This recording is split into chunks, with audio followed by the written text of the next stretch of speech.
Olá, boa noite. Operário morre após acidente em construção civil na capital. Municípios maranhenses podem ter repasse do Fundo de Participação reduzido a partir do ano que vem.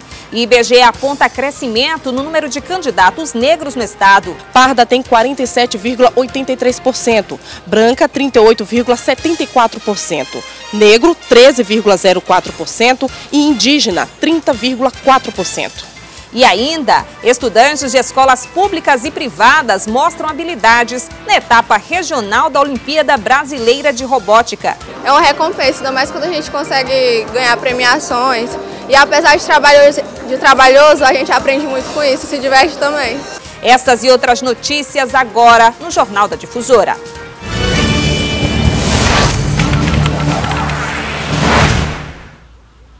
Municípios maranhenses podem ter o repasse do Fundo de Participação dos Municípios reduzido a partir do ano que vem, de acordo com a estimativa populacional divulgada pelo IBGE. São Luís segue sendo a cidade mais populosa do Maranhão. Já são 1.094.667 habitantes na capital do estado, que também teve crescimento populacional de 2017 para 2018. Subiu de 7.229.000 para 7.035.055 pessoas. Com mais de 250.000 habitantes, Imperatriz segue sendo a segunda maior cidade. Os dados são do Instituto Brasileiro de Geografia e Estatística e, como determina a lei, foram publicados no Diário Oficial porque eles são utilizados como base para cálculos feitos pelo Tribunal de Contas da União para definir o repasse de recursos, como o Fundo de Participação Municipal. É um cálculo bem complexo, diga-se de passagem, né, que leva em consideração esses fatores, bem como vem com dados oriundos dos dois últimos censos, censo 2000 e censo 2010, os dados mais recentes da PNAD, que é a Pesquisa Nacional por Amostra de Domicílios, e de alguns outros bancos de dados, inclusive não só do IBGE, como do Ministério da Saúde, que analisa essa questão de nascimentos e óbitos. Então, são um conjunto de dados que vão, através de uma fórmula matemática, que vão possibilitar que o IBGE estime a população dos municípios, dos estados e do Brasil. 4 municípios entraram na lista para ter o orçamento reduzido por causa do déficit populacional.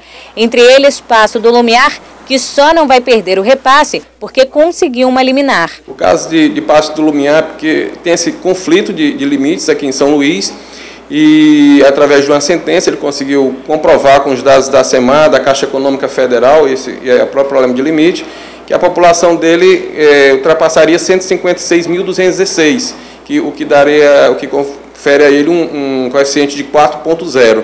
E com isso, além do FPM interior, ele passa a receber o FPM reserva. Já Abacabeira, Jatobá e Raposa, por mês, devem deixar de receber mais de R$100 mil. Outros 4 municípios, por pouco, não tiveram a redução. Uma situação que preocupa a Federação dos Municípios Maranhenses. Você vê hoje comprometido o Fundeb dos municípios, está praticamente pagando folha. E os municípios vivem do FPM. Nós não somos como a região sul, que tem o ICMS ou o ISS alto. Tá? Muitos municípios não têm nem condições de cobrar o IPTU. Quem tem aparelho ventilador precisa ficar atento para os detalhes de segurança do eletrodoméstico. É que o cuidado desde a compra ao uso do aparelho em casa pode evitar acidentes. Para enfrentar o calor, nada de ar-condicionado.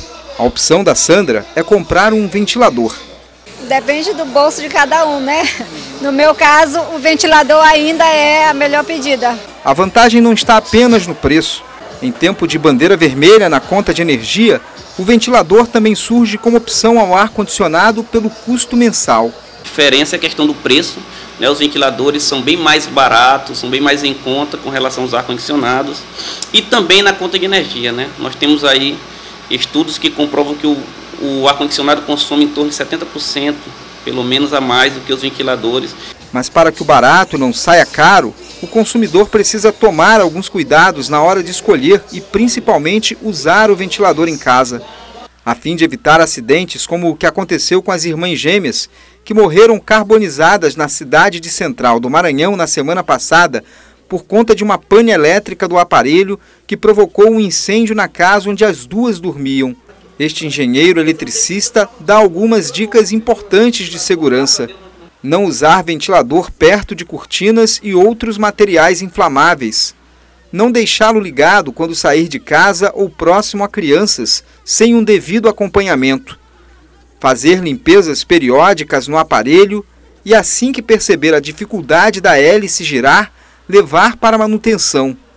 Além disso, é preciso pesquisar a procedência do ventilador que será adquirido. Que tenham o selo de aprovação do Inmetro, porque às vezes isso vai ser um barato que sai caro, né? Cuidados que a Elinalda vai passar a tomar depois de comprar um ventilador para colocar no quarto da netinha de 2 anos. Eu sempre coloco distante dela e não muito perto, né? Porque melhora muito também, muito vento perto dela, corre o risco, se ela estiver perto, puxar, cair em cima, machucar.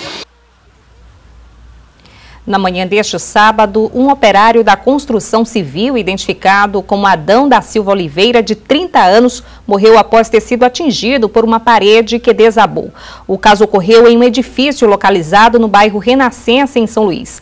Adão era empregado de uma empresa terceirizada e trabalhava na montagem da estrutura de um elevador. Após o acidente, uma equipe do SAMU foi acionada. Os socorristas ainda prestaram atendimento à vítima, que não resistiu aos ferimentos e veio a óbito no local. Tentamos contato com a construtora responsável pela obra, mas até o momento não tivemos resposta. No próximo bloco, a gente fala de eleições e mostra a agenda de candidatos ao governo do estado. Você vai ver também. IBGE aponta crescimento no número de candidatos negros no Maranhão em 2018.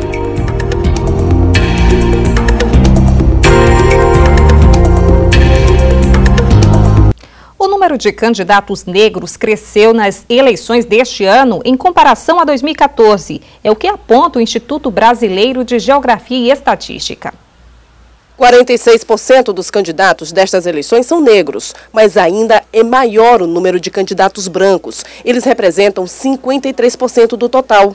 E essa balança ainda é desigual. O Brasil tem mais da metade da população negra. Pesquisadores classificam como subrepresentatividade. Por parte da própria população negra, de alguns indivíduos, na verdade, não se reconhecerem como terem direito a esses espaços, talvez por isso há essa discrepância, né, entre um percentual tão grande de população e um percentual mínimo na participação. Os números das urnas não espelham exatamente a realidade dos brasileiros. O Maranhão segue este mesmo ritmo desigual. O estado tem a segunda maior população afrodescendente do país, mas os candidatos autodeclarados negros nas eleições aparecem em terceiro lugar. De acordo com dados do Maranhão por raça, agora em 2018, parda tem 47,83%, branca 38,74%, negro 13,04% e indígena 30,4%. A subrepresentação dos negros é detectada na maioria dos 35 partidos existentes no país, mas é mais intensa em 6 legendas, que tem mais de 60% dos seus candidatos brancos. Partido Novo, PCO, PSDB, PSD, PP e MDB. O eleitor maranhense aponta falhas na educação e a falta de políticas eficazes para que a mudança realmente aconteça na representatividade. Uma vez que você tem mais segmentos sociais diferentes, racialmente falando, você tem negros, você tem indígenas, pessoas com deficiências se candidatando a cargos públicos, você também vai ter um número maior de projetos públicos destinados a atender essas pessoas, a demanda dessas pessoas. Ainda há muita dificuldade em relação ao negro ter uma representatividade política. Então eu acho que isso vai influenciar no percentual de candidatos negros, né? A gente vê que, apesar dos pesares, nós ainda temos um percentual muito baixo. Tem também a questão, a base da educação, a base também daquele pensamento cultural que as pessoas têm por ser negro, por ser afrodescendente. Na verdade, o que tem que acontecer é uma mudança de mentalidade. Quando acontecer essa mudança de mentalidade, também haverá mudança em outras coisas. Para o professor, problema que esbarra também no velho conhecido, o racismo. Então, esse é um grande vilão, é uma herança do sistema escravista, onde a população negra, a partir da abolição, foi barrada no sentido de acesso à escolaridade, ao mercado de trabalho, etc. Então, isso vai se repercutindo, né, ao longo do processo histórico brasileiro. O candidato à reeleição ao governo do estado, Flávio Dino, esteve no interior do Maranhão cumprindo a agenda de campanha.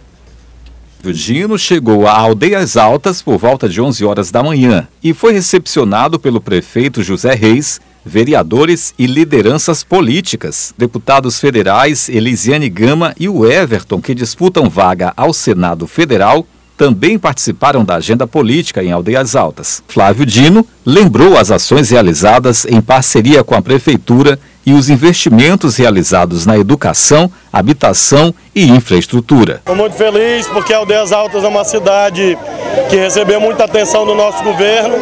Nós vamos vencer no primeiro turno para fazer ainda mais, ajudar ainda mais o prefeito, ajudar o município.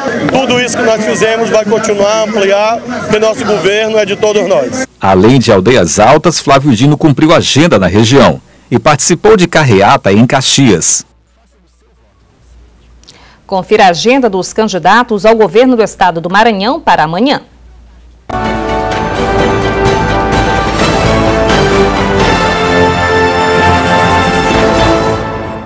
Às 8 horas da manhã, Ramon Zapata faz panfletagem na Feira da Liberdade. Em seguida, atividade com militantes e simpatizantes do bairro. A candidata Maura Jorge visita as feiras Bom Sucesso, Vila Lobão e Mercadinho em Imperatriz. Roberto Rocha, pela manhã, participa de carreata em Arari e Vitória do Mearim. Pela tarde, tem reunião com lideranças em Miranda do Norte. Rosiana Sarney, pela manhã, se reúne com a coordenação de campanha em São Luís. Flávio Dino participa de carreata em Turilândia, até Santa Helena. Odívio Neto inaugura comitê de campanha no município de São João dos Patos. Vamos conferir os destaques do Maranhão Rural de amanhã com Mário Porto. Olá, confira o que preparamos para você no Maranhão Rural deste domingo. Você vai ver uma família de produtores rurais da cidade de Itapecuru que trabalham com hidroponia. Você vai ver detalhes do treinamento de combate a incêndio realizado pelo Corpo de Bombeiros em Trizidela do Vale para lavradores. Vai ver Cavaleiros e Amazonas na cavalgada de São Bartolomeu, ainda em Trizidela do Vale. A visita técnica do Sebrae na ilha de Guajeritiba, em Cururupu. Vai ver em Vargem Grande o circuito empreendedor Rota dos Balaios, que faz parte da programação do festejo de São Raimundo Donato dos Mulunduns e a abertura do Festival Mercado das Tulhas, em São Luís. Lembrando que o Maranhão Rural começa às 6 horas da manhã pela rádio AM 680, às 10 horas, aqui pela sua TV Difusora. Não perca e continue com o Jornal da Difusora. Confira a previsão do tempo para amanhã em São Luís e em cidades do interior do estado.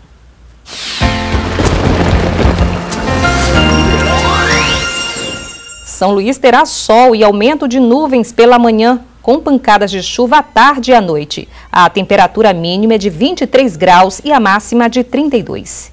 Imperatriz terá sol sem possibilidade de chuva, mínima de 19 e máxima de 36 graus. Vargem Grande tem sol pela manhã, com previsão de pancadas de chuva à tarde e à noite. A temperatura fica em mínima de 24 e máxima de 33 graus. E a seguir, Sampaio sofre derrota fora de casa e mantém a vice-lanterna da Série B.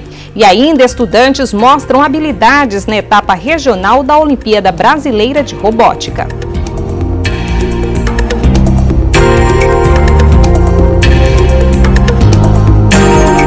Sampaio e CRB se enfrentaram na noite desta sexta-feira em Alagoas. O time da casa saiu na frente na cobrança de falta de Neto Baiano. O goleiro André, que voltava recuperado de lesão, não conseguiu segurar. No segundo tempo, o Sampaio conseguiu empate com o lateral Julinho. Após cobrança de escanteio, ele subiu mais do que todo mundo para cabecear para o gol. O castigo veio aos 37 minutos em outra cobrança de falta. Paulinho colocou com capricho. Andrei só ficou olhando, decretando a vitória dos alagoanos. Final de jogo, CRB 2, Sampaio 1. Estudantes de escolas públicas e privadas mostraram as habilidades na construção de robôs durante a etapa regional da Olimpíada Brasileira de Robótica, realizada aqui em São Luís. Veja na reportagem de Daniela Bandeira. São robôs de todos os tipos. A atenção é redobrada a cada movimento. E os meninos e meninas estão animados. A gente espera que o nosso robô consiga fazer o percurso todinho na pista e a gente traga essa medalha aqui para casa. Foco na medalha. Afinal, esta é a Olimpíada Brasileira de Robótica Etapa Maranhão. São 98 equipes de estudantes vindos de escolas públicas e privadas de todo o estado. Olha aí o Marcos e a Emily. Os ajustes são feitos para garantir a perfeição. A programação do robô não pode conter erros. Porque na competição tem uns objetivos já específicos, a gente consegue trabalhar isso num período assim de 1 ano ou então alguns meses. Aí depende mais ou menos da equipe, do que eles querem fazer. Exemplo, tem vários desafios na competição em si, só que a gente faz apenas alguns aqui porque não deu tempo de continuar o resto. Parece brincadeira, né? Mas é levado muito a sério. É coisa séria, mas quando a gente consegue, a gente fica bem agradecido, né? Porque é uma recompensa, ainda mais quando a gente consegue ganhar premiações. E apesar de trabalhoso, a gente aprende muito com isso, se diverte também. Todo este esforço é porque daqui vão sair 4 representantes para a etapa nacional, que vai acontecer em novembro em João Pessoa, Paraíba. Para o representante estadual da Olimpíada, os resultados vão além da competição em si. Este é um belo estímulo ao estudo. O Brasil tem uma demanda por engenharia, então os alunos visualizam matemática e física como um bicho de 7 cabeças. Mas quando eles olham a robótica, eles percebem que a matemática e a física pode ser aplicada. Então o que a gente quer é mostrar que essas áreas técnicas têm aplicação. Então eles vão estudar agora matemática e física com uma outra visão. A edição de hoje fica por aqui. Essas e outras notícias você confere no portal MA10. Obrigada pela audiência. Fique a seguir com as notícias nacionais e internacionais no SBT Brasil. Boa noite, ótimo domingo.